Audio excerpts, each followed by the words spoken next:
امام غزالی حدیث لائے ہیں، ایک خاوند گھر سے نکلا ہے تو بیوی کو کہہ گیا ہے جب تک میں واپس نہ لوٹوں گھر سے نہ نکلنا۔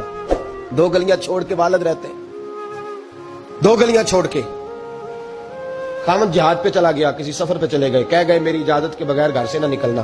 والد بیمار ہو گئے، خاتون حضور کی بارگاہ میں پیغام بھیجتی ہے، کہتی ہے یا رسول اللہ خاوند حکم دے گیا تھا گھر سے نہ نکلنا، والد بیمار ہے، کیا حکم ہے؟ نبی پاک نے فرمایا چاہے تو جا سکتی ہے اور خاوند کی اطاعت کرے گی تو اس کے لیے زیادہ بہتر ہو جائے گا۔ 2-4 دن کے بعد پھر پیغام بھیجتی ہے، کہتی ہے محبوبہ باپ شدید بیمار ہے، حکم کیا ہے؟ نبی پاک علیہ الصلوۃ والسلام نے فرمایا چاہے تو جا سکتی ہے، کیونکہ حضور شارع ہے نا، مختار ہے شرعی معاملات میں، کسی کو چاہے تو کسی چیز کی بھی اجازت عطا فرما سکتے ہیں۔ فرمایا میں اجازت دیتا ہوں جا سکتی ہے، پر خاوند کی اطاعت میں رہے گی تو اس کے لیے بہتر۔ حد ہو گئی بھائیو، حد ہو گئی۔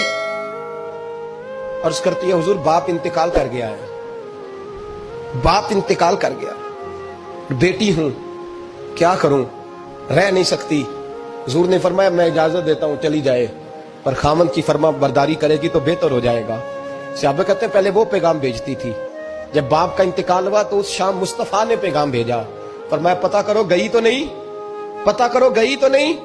صحابی نے واپس آ کے عرض کی حضور کوئی نہیں گئی۔